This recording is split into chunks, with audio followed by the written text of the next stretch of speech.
Olá pessoal da EJAD, tudo bem? Professora Násla para mais uma videoaula, né? Espero encontrar vocês bem, com saúde. E hoje nós vamos ter a nossa segunda videoaula do semestre, né? Vamos trabalhar nesta videoaula com os conteúdos, né, da gramática, análise linguística, informatividade e o senso comum, né? Um conteúdo que vocês precisam saber, alunos já praticamente de terceiro ano, concluindo já o ensino médio, né? Na literatura, a poesia de 30, né? Vamos falar de Cecília Meirelles e Vinícius de Moraes. E na redação vamos ver a dissertação, né? E seu contexto de produção. Esse gênero textual tão trabalhado, né? Por nós e por vocês, para quem vai prestar o Enem, né? Essa dissertação argumentativa. Então, nós vamos iniciar pela análise linguística, né? Para que possamos compreender de forma efetiva acerca do que realmente se concebe como informatividade, né? Então, torna-se sugestivos voltarmos o olhar para algumas informações demarcadas no texto lugar comum, né? O que é essa informatividade, o que é esse lugar comum?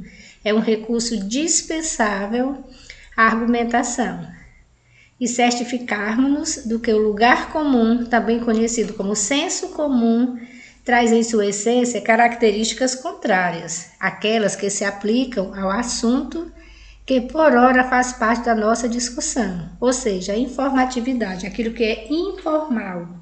O senso comum é aquela ideia que ela não é concretizada, é aquela ideia comum a todos, né, sem nenhum conhecimento mais aprofundado. Assim, ao passo que o senso comum em nada contribui para o conhecimento do leitor, haja vista que são informações extraídas do consenso geral. Não é nada estudado, não é nada que foi realmente encontrado, né? Não é uma solução, é aquilo que todos pensam, é aquilo que é de geral do consenso para todo mundo.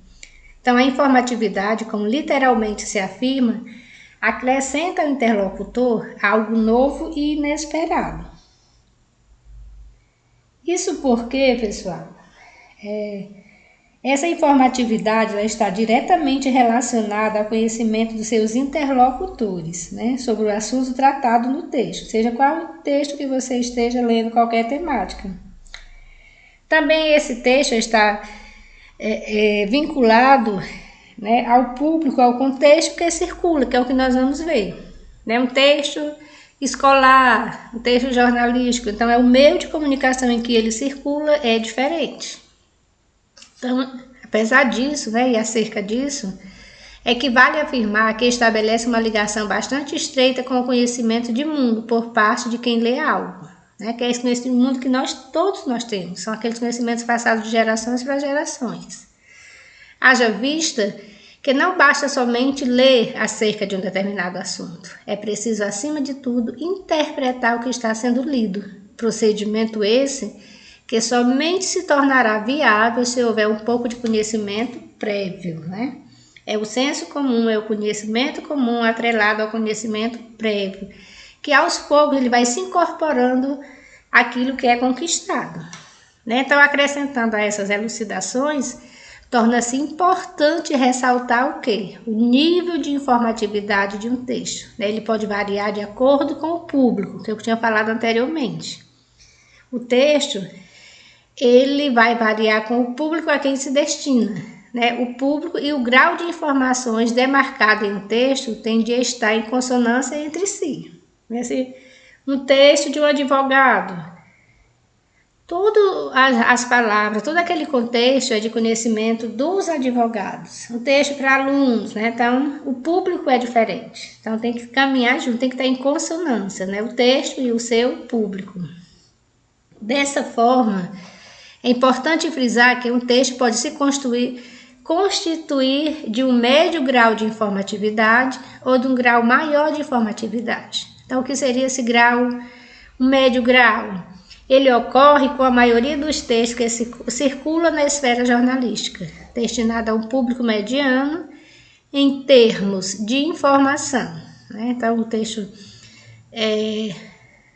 para O texto jornalístico é considerado um texto mediano, né, de grau médio. E o texto de grau maior, de informatividade, ele podendo ser vinculado numa revista científica, né, a linguagem é diferente, o público é diferente, e ser destinado ao público qual faz parte. Então, o texto ele tem essa informatividade de acordo com o seu público, lembre sempre disso.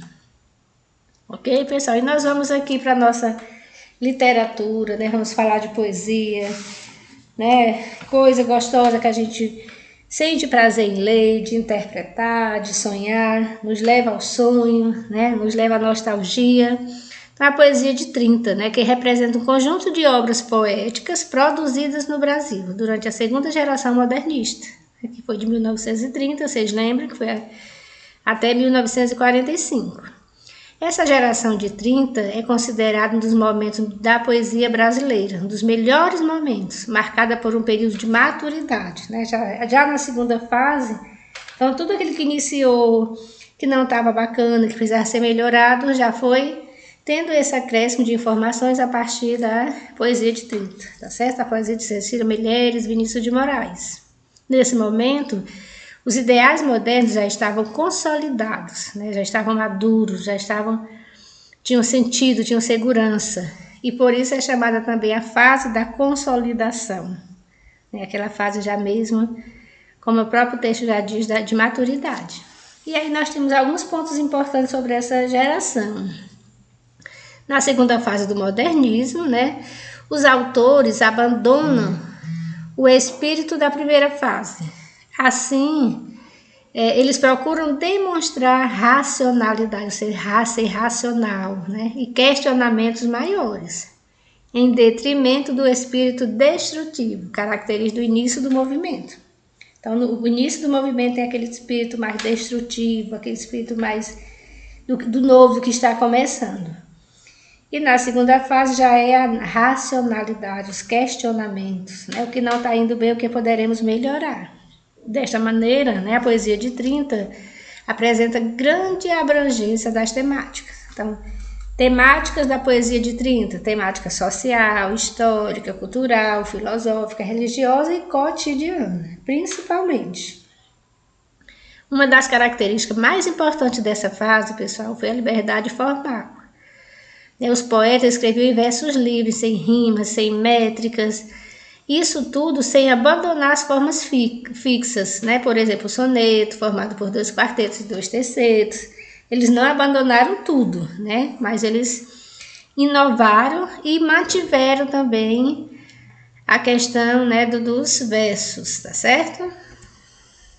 As principais características, linguagem, né? Formal, uma liberdade formal, era um texto, né, não era um texto do dia a dia, no sentido da linguagem, da escrita, usava-se a formalidade, também tinha a experimentação estética, né, a nova maneira de se escrever, o uso dos versos brancos e livres, né, abandonando aí as rimas, como ele já disse, o universalismo, ironia e humor eram presentes, né, nessa poesia, o regionalismo e o coloquialismo, né, esse dia a dia, essa fala, e a rejeição ao academicismo, né, aquilo que é acadêmico, aquilo que é cheio de normas, de regras, então eles quebraram essas regras. E nós vamos aí para a nossa redação, né, para o nosso texto dissertativo, calcanhar de Aquiles, aí que a gente sempre tem essa dificuldade, como escrever, né, como começar, o que é uma dissertação, onde é que ela circula, como é que eu posso fazer. Então, pessoal, a dissertação é uma modalidade de composição que visa analisar ou comentar expositivamente, você expor, né, conceitos ou ideias sobre um determinado assunto. Isso é dissertar, é o seu conhecimento sobre aquele assunto, claro, baseado, né, em fatos que levem a uma nova descoberta. Não é só a questão do achismo, até para a sua dissertação ela tem mais veracidade. Pode apresentar-se de forma expositiva ou argumentativa. Você tanto pode expor sua ideia como você pode argumentar. Possui uma natureza reflexiva, que consiste na ordenação dessas ideias. As ideias têm que ter essa ordem, né, a respeito de um determinado assunto, contido em uma frase tema, né, que chama de título, né, que toda redação gira em torno do título. Por isso que você tem que ter o cuidado a escrever para não fugir do tema, né, porque toda redação fica desconexa. Então, um conjunto de textos verbais ou não verbais, ou até mesmo uma mescla de textos, né? Você pode misturar aí esses textos, essas ideias, e dar seu ponto de vista na dissertação. E nós temos a estrutura, como qualquer outro texto, né? Toda dissertação ela tem 3 partes básicas: a introdução, o desenvolvimento e a conclusão. Isso nós já conhecemos, né?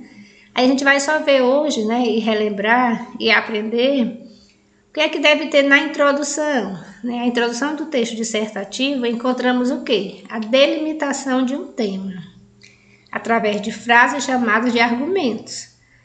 E também temos a ideia secundária. Tem uma frase principal, a partir dessa vai desenvolver as ideias secundárias, né? De uma ideia central que conhecemos como assunto, né? E esse assunto do tema que amarrará os parágrafos do desenvolvimento.